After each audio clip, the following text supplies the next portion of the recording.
So today, I want to introduce you to a good friend of mine, as well as someone who has taught at Baylor. She told me last chapel for 43 years. I want you to welcome Dr. Joyce Jones to the stage. I have some fun things to say about Dr. Jones. Dr. Jones has been an organ professor here, and I have had the great privilege of seeing her perform and play and teach.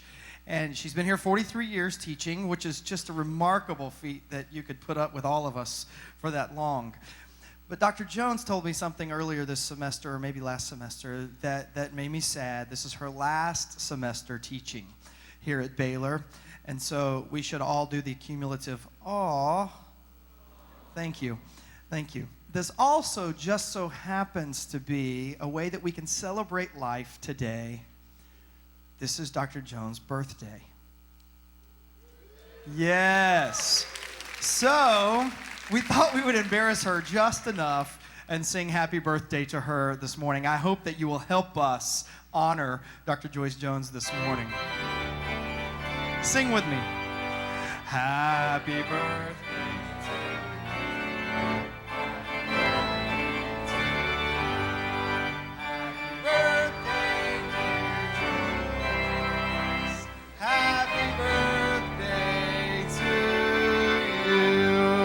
Fantastic. Well done. Just by way of introduction, Dr. Jones will be with us this morning. She also happens to be the Joyce Oliver Bowden Professor of Music and Organ here, and this chapel was her brainchild, and so I'm excited about it today. It is such a great joy to be here, and I'm so excited because of the guest we have, the special guest that we've been trying to get for several years because he's so busy, and that is my friend Mark Thallander. Fantastic. So let me tell you a bit. You can applaud Mark.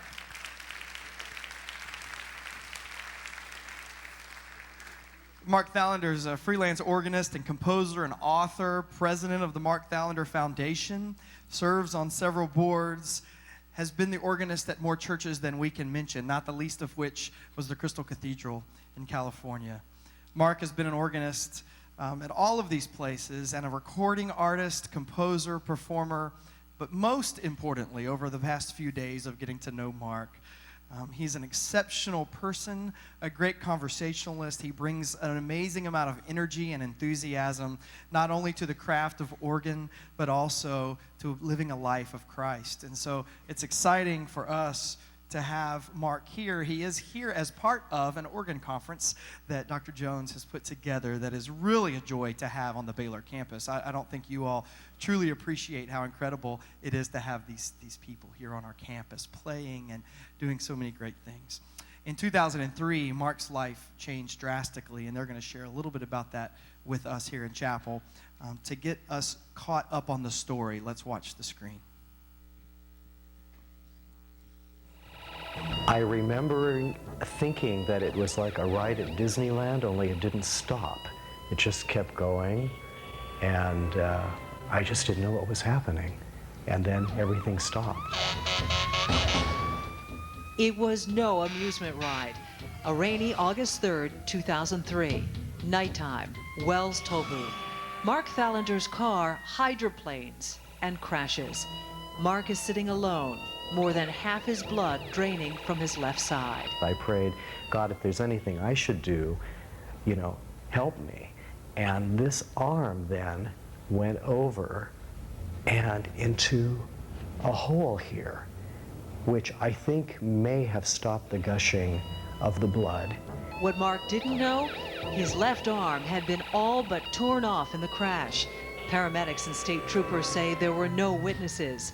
But Mark says there was a woman who kept him alive, and today believes it may have been his guardian angel.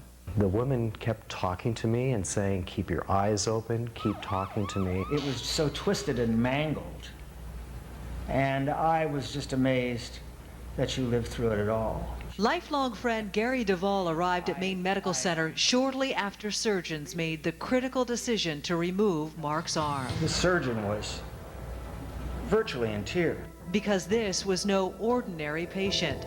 This was Mark Thallander, world-renowned organist. His beautiful music you've likely heard. His was the music that filled Robert Schuller's Crystal Cathedral and his Hour of Power telecast for more than a decade. 2 hands, 2 feet, delicately, delightfully playing what Mark calls God's music. Welcome with me to Baylor Chapel, Mark Thallander with Dr. Joyce Jones.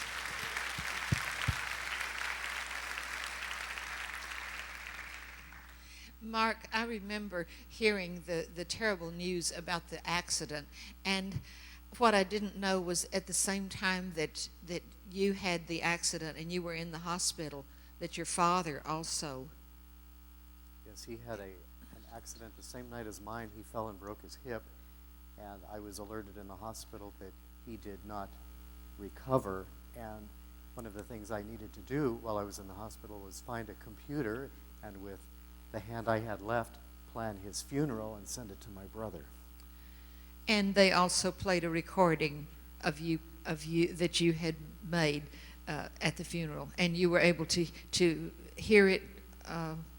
Yes, in my hospital bed, my cousin's husband put a cell phone on the pulpit, and I was able to listen from the phone in the hospital. I can't imagine how that must have felt, and that you know, to have had such a wonderful career and be I mean, you were a fantastic gospel pianist. You could be all over the keys as well as a wonderful organist, and I couldn't imagine how it would feel.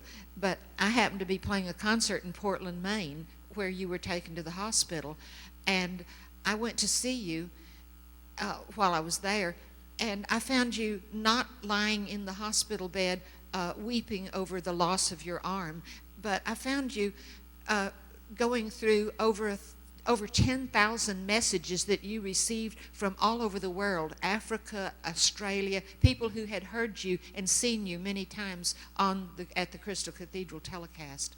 It was Between amazing. all of the little sessions that they would sign me up to take during the day, you know, how to open a jar of peanut butter by sitting on the floor and putting it in between your legs, and how to peel a banana, I would go to the library and read these words of encouragement from around the world, and that it's the body of Christ around the world taking time to write to me that gave me strength to get through each day. Oh my God, that was really truly amazing grace. It Right. was wonderful. I think that I would like to play a piece. It's written by Frederick Swan, who was my boss at the Crystal Cathedral for a number of years, and I call it a swan song, but it's really about God's grace, God's faithfulness, and a meditation on that. So I hope this will be an opportunity for additional prayer for you as I play this.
It's absolutely amazing to think that you can do all of that and produce all those wonderful sounds with just one arm and your feet. You know, I recall hearing of what happened. The doctor came in after they removed your arm and said, "I understand you're a fine musician, and I wonder if you would like to see the pictures to show you why we had to remove your arm to save your life." And I heard that you said, Are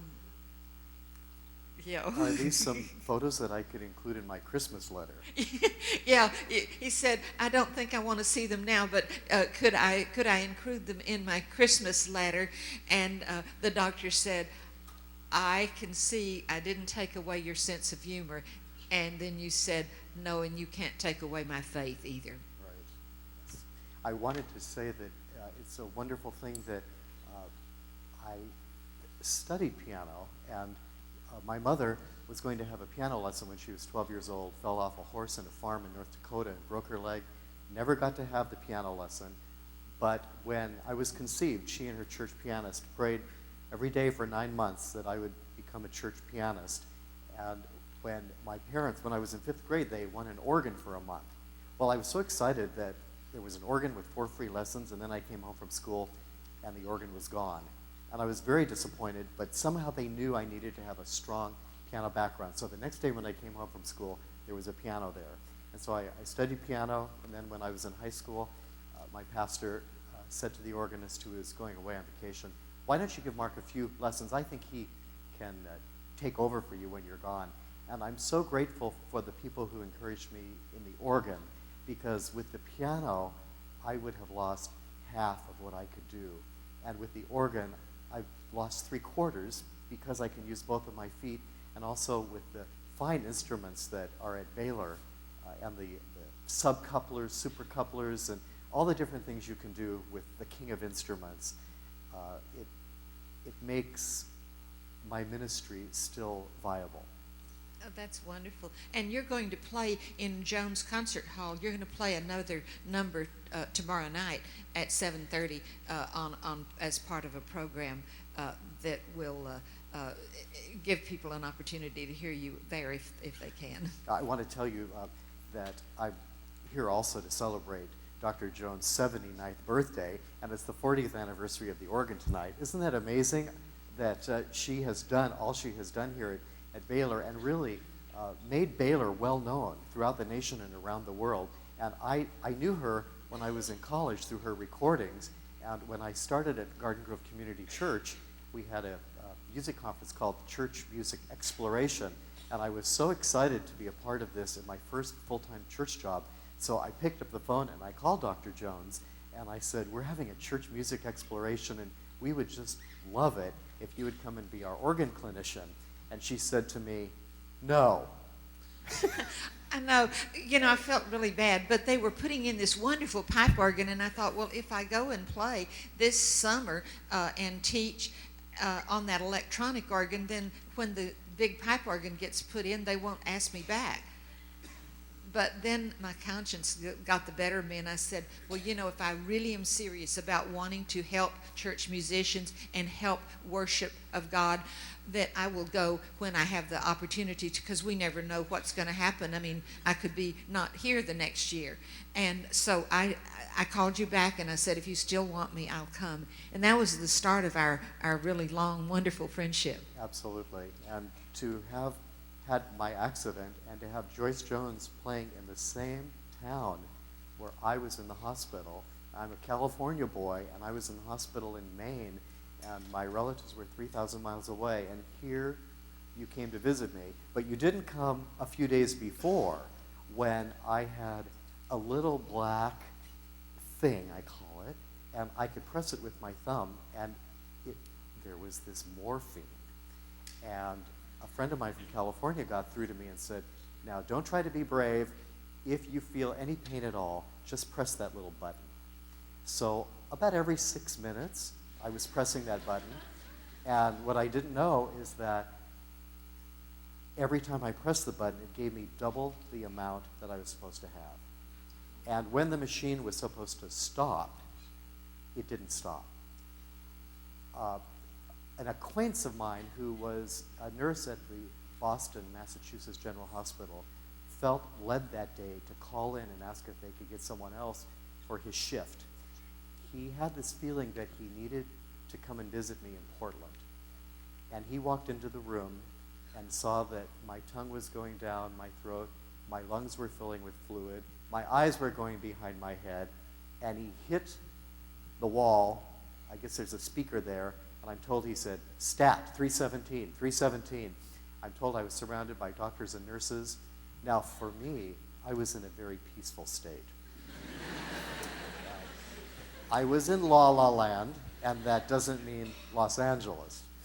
And I was going through a white tunnel, and there was a little light at the end of the tunnel. Now, I had heard these stories, and even in my unconscious state, I felt very peaceful, and I knew that I was entering the presence of Jesus, and that eternity, heaven and earth, were just about ready to touch.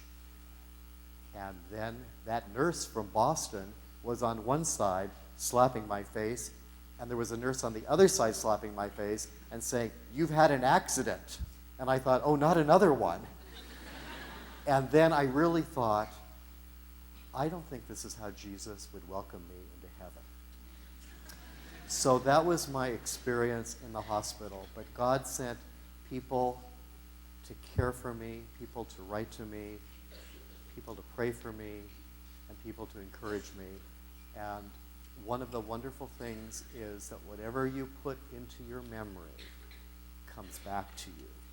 Every day there were scripture verses that came back to me. There were hymns and gospel songs that I learned as a youth that would come back to me. And one of these songs we're going to sing together.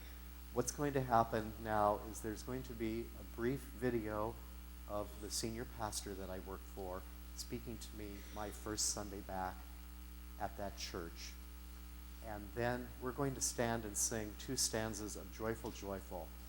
And the final stanza came back to me over and over, ever singing, "March we onward, victors in the midst of strife.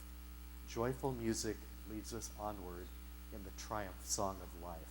So after Dr. Schuler speaks for about a minute, would you stand and sing that? And then when we're finished, I'll play at Joyce's request the Toccata on Hymn to Joy.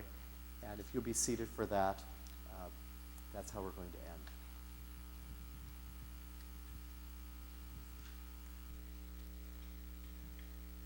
Visitors reception located in the hospitality center. And again, let me repeat, Mark touches this.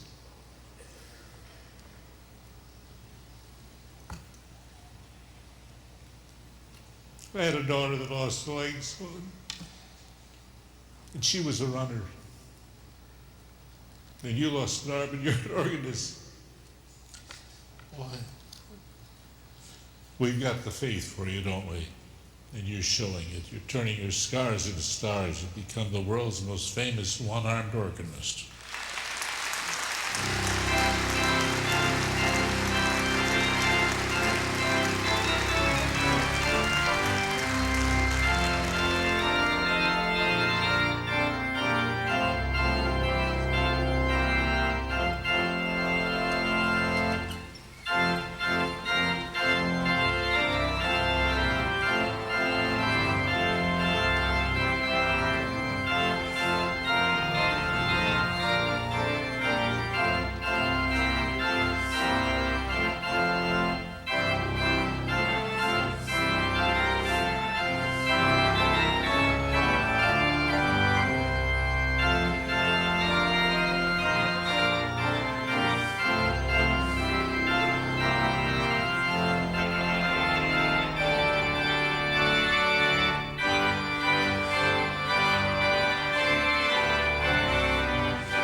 There's nothing to say after that, except go in peace.